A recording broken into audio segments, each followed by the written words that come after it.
ہم دوسری جماعتوں کی بات بالکل نہیں کر رہے ہیں، میں ٹوٹل اپنے نوجوانوں سے بات کر رہا ہوں. یاد رکھو جو اہل حدیث سے متاثر ہیں، وجہ یہ ہے کہ اس فتنے کا شکار اہل حدیث نوجوان ہو رہے ہیں. سال 1.5 سال پہلے کی بات ہے، ہبلی کے اندر 3 بھائی اہل حدیث نوجوان، ہمیشہ میں ان کے پاس جاتا بیٹھتا، ہمارے سے ان کی بات چیت ہوتی رہتی تھی. وہ فتنے کا شکار ہو گئے، منکرین حدیث کے فتنے میں ملوث ہو گئے. اتنی لمبی لمبی داڑیاں تھی، اب وہ خشخشی داڑھی رکھ کر کے، اتنی داڑیاں رکھ کر کے گھوم رہے ہیں. کہتے ہیں کہ داڑھی رکھنا کوئی سنت نہیں ہے، نماز پڑھے تو بھی چلتا، نہیں پڑھے تو بھی چلتا. دیکھو آپ کہاں سے کہاں گیا آدمی. کہتے قرآن بالکل مانیں گے، حدیث ضرورت نہیں ہے. اچھا تو میں نے اس سے کہا ایک کام کرو، تمہارے مرنے کے بعد تمہاری نماز جنازہ نہیں پڑھاتے ہمیں، لکھ جاکو کون سی بھی نالے میں پھینک کو آتے ہیں. کیوں؟ میں نے کہا کہ پھر قرآن کریم سے نماز جنازہ پڑھ کو بتا. قرآن کریم میں کہیں نماز جنازہ پڑھنے کا ذکر ہی نہیں ہے، اس کا طریقہ بھی موجود نہیں ہے. یہ طریقہ کہاں پر ہے؟ حدیث کے اندر موجود ہے. اور لوگ اس طریقے سے انکاری بن رہے ہیں. اپنے ملک کے اندر ایک شخص ہے جو منکرین حدیث میں بڑا ماہر تھا، اور اس نے کئی کتابیں لکھی ہیں، اور اس کے خلاف کتابیں لکھی گئی ہیں. اس کا نام ہے عبداللہ چکڑالوی. اور فی الوقت ہمارے پڑوسی ملک میں ایک منکرین حدیث میں سے ایک شخص زندہ ہے، شاید آپ ان کو سنتے بھی ہوں گے، محمد حسین غامدی، نہیں بلکہ جاوید الغامدی.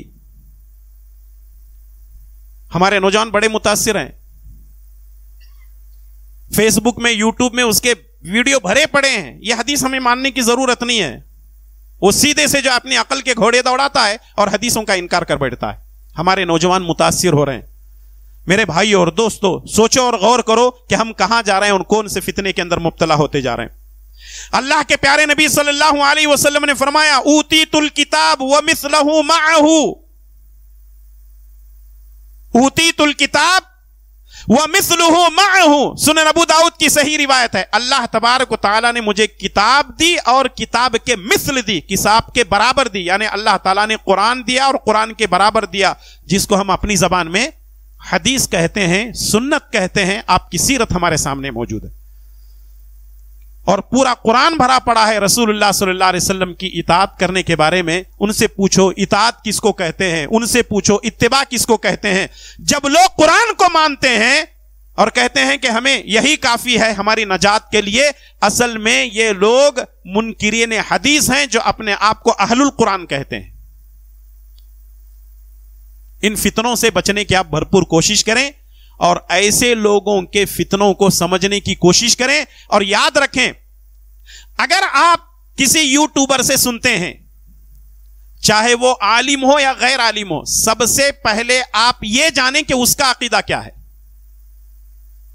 اگر آپ کسی یوٹیوبر سے سنتے ہیں تو پہلے یہ جانکاری حاصل کر لیں جس کو ہم سن رہے ہیں اس کا عقیدہ کیسا ہے، اس کا منہج کیا ہے، وہ کون سی جماعت سے تعلق رکھتا ہے. اگر آپ نے اس کو سنا اور اگر گمراہ ہو گئے تو یہ گمراہی آپ کے سر کے اوپر ہوگی، اس کے ذمہ دار علماء نہیں رہیں گے. جو آدمی خود گمراہ ہے وہ کبھی بھی آپ کو ہدایت پر نہیں لائے گا، آپ کو بھی ایک نہ ایک دن اپنا زہر ڈال کر کے گمراہ کر کے چھوڑے گا. جو نظر میں آ رہا ہے، اور اکثر ہم لوگ گروپ کے اندر دیکھتے رہتے ہیں، copy paste copy paste copy paste ہے، انہوں بہت اچھا بولتے ہیں، انہوں بہت اچھا بولتے ہیں، اس کا عقیدہ معلوم نہیں، وہ منکرین حدیث میں سے ہے، اس کو ہم سمجھتے ہیں کہ بہت اچھا بولتے ہیں. وہ تو صحابہ کرام کو برا بھلا بولتا ہے، ہم سمجھتے ہیں کہ بہت اچھا بولتا ہے. وہ تو ائمہ محدثین پر، مفسرین پر اعتراض کرتا ہے، اور لوگ ہمارے نوجوان کہتے ہیں کہ بہت اچھا بولتا ہے. اچھا بولنا کمال نہیں ہے، اس کا منہج، اس کا عقیدہ دیکھنا یہ بہت اہم اور ضروری ہے. اللہ تبارک و تعالیٰ ان فتنوں سے ہم سب کی حفاظت فرمائے، آمین. پانچویں اور آخری بات پر اپنی بات کو ختم کریں گے. پانچواں جو سب سے بڑا فتنہ ہے، یا فتنوں میں سے بھی ایک فتنہ ہے آپ کہہ سکتے ہیں، وہ ہے عہدے اور منصب کا فتنہ. یہ 4 باتیں تو آپ ہضم کر چکے, یہ 5ویں بات ذرا ہضم کرنا مولانا بہت مشکل ہے. عہدے کا فتنہ, منصب کا فتنہ, صدارت کا فتنہ, نظامت کا فتنہ, خزانے پر ازدہ بن کر کے بیٹھنے کا فتنہ. یہ ایسا فتنہ ہے کہ آج پوری کی پوری مسلم امت اسی میں تباہ و برباد ہو رہی ہے. پہلے یہ جو مسئلہ ہوتا تھا عمارت کا, عہدے کا, وہ ایک ایریے کے لیے ہوتا تھا. وہاں کسی کو امیر بنا کر کے بھیجتے, وہاں کسی کو ذمہ دار بنا کر کے بھیجتے. اب لوگ ساری حکومت کہاں چلا رہے ہیں؟ بول رہے نہیں, دیکھو, مسجدوں اور مدرسوں میں چلا رہے ہیں. یہ عہدہ جو ہے فتنہ بن چکا ہے. ہاں, میں یہ نہیں کہتا کہ پورے لوگ عہدے کے فتنے پہ پڑے ہوئے ہیں, ایسی بات بھی نہیں ہے. ماشاءاللہ کچھ لوگ مخلص بھی ہے, ہم ان کی قدر کرتے ہیں, عزت کرتے ہیں. یہ ان لوگوں کے لیے باتیں ہیں جو عہدے کے فتنے میں مبتلا ہیں. کچھ لوگ مخلص بھی ہیں ماشاءاللہ, خدمت کے جذبے سے کام کر رہے ہیں. اور کچھ لوگ ایسے ہیں جیسے ہی عہدے پہ آ گئے حاکم, میں بولے جیسا چلنا, میرے سامنے یہ مولوی کا علم کچھ نہیں چلتا, میرے سامنے یہ مالداروں کی کچھ نہیں چلتی, میرے سامنے فلاں اور فلاں ان کی کوئی حیثیت نہیں ہے, میں ذمہ دار ہوں, صرف میری چلے گی. اس کا مطلب یہ ہے کہ جہاں آ گیا انا وہاں سے شروع فنا. یہ عہدوں کے چکر میں آج دعوتی کام نہیں ہو رہا ہے. عہدوں کے چکر میں دعوتی کام نہیں ہو رہا ہے, ٹھپ پڑا ہوا ہے. میرے بھائی اور دوستو, اس فتنے سے اپنے آپ کو بچاؤ. جمعیتیں برباد ہو رہی ہیں, جمعیتیں تباہ ہو رہی ہیں, اوپر سے لے کے نیچے تک یہی فتنے کے اندر ہماری جماعت ملوث ہے. صحیح بخاری کی روایت ہے, ابو ہریرہ رضی اللہ تعالیٰ عنہ فرماتے ہیں رسول اللہ صلی اللہ علیہ وسلم نے فرمایا, انکم ستحرسون علی الامارہ, ان قریب تم عہدے کی ہرس اور لالچ کرو گے. وستکون ندامۃ یوم القیامہ, اور یہی عہدے کی خواہش قیامت کے دن تمہارے لیے ندامت یعنی شرمندگی کا باعث بنے گی. فنعم المرضعۃ وبئست الفاطمہ, دودھ پلانے والی اچھی لگتی ہے, دودھ چھڑانے والی اچھی نہیں لگتی. بچہ اگر دودھ پی رہا ہو, اگر اس کو چھڑانے کی کوشش کریں گے تو چلانا شروع کر دیتا ہے. آدمی جب تک عہدے میں ہے بڑے اچھے انداز سے سب کچھ کر رہا ہے, جیسے ہی اس کو بولیں گے کہ آپ عہدے پہ چھوڑ دو, دوسرے ہیں خدمت کریں گے, نہیں ہوتا, رونا چلانا پکارنا ہنگامہ کرنا شروع کر دیتا ہے. اس کا مطلب یہ ہے کہ وہ آدمی عہدے کے فتنے میں مبتلا ہے. اور اسی عہدے کی وجہ سے آپ دیکھ لو, انجمن کا باقاعدہ الیکشن ہوتا ہے, یہاں پر بھی ہوتا ہے نا, اور اس میں جو وقف بورڈ کی پراپرٹی ہے اس میں سے جو آمدنی آتی ہے لاکھوں روپے یوں چٹکیوں میں اڑا دیتے ہیں, جبکہ وہ کس پر خرچ ہونا تھا؟ قوم کے غریبوں پر خرچ ہونا تھا. لیکن یہ اپنے عہدوں کی خاطر پیسہ لگاتے ہیں اور عہدوں پہ آتے ہیں, انجمن کے یا کسی تنظیم کے, کسی این جی اوز کے, کسی ادارے کے اس میں آتے ہیں, اور جیسے ہی وہاں آئے گھپلے شروع. میں 12 لاکھ روپے خرچ کرا تھا, پورے 24 نکال لینے والا. میں 24 خرچ کیا تھا, پورا 50 نکال لینے والا. یعنی لوگ جو ہے عہدے اور منصب کا ایک تو غلط استعمال کر رہے ہیں, اور عہدے اور منصب کی آڑ میں حرام کھا رہے ہیں, حرام پی رہے ہیں. یہ باتیں ان لوگوں کے لیے ہے جو یہ کام کرتے ہیں. میں ان لوگوں سے معذرت چاہوں گا جو اس کے اندر ملوث نہیں ہے, حریص نہیں ہے. جماعت والوں نے سمجھا کہ بھئی تو بھی ایک خدمت کر سکتا ہے, تو آگے بڑھ. وہ بیچارہ آگے بڑھ گیا خدمت کے جذبے سے. لیکن کچھ لوگ ایسے ہیں, میں آپ کو ایک واقعہ سناؤں گا تو آپ تعجب کریں گے. وہ گاؤں کا نام بھی معلوم ہے, وہ آدمی کا نام بھی معلوم ہے, وہ پوری کی پوری کمیٹی کا نام مجھے معلوم ہے. ایک مسجد میں 3 کمیٹیاں بن گئی, ایک مسجد میں 3 کمیٹیاں بن گئی. ایک کمیٹی جو پریزنٹ ہے, دوسری کمیٹی جو پاسٹ ہے, پہلے کی کمیٹی, تیسری کمیٹی ان دونوں کے بیچ میں آنے والی.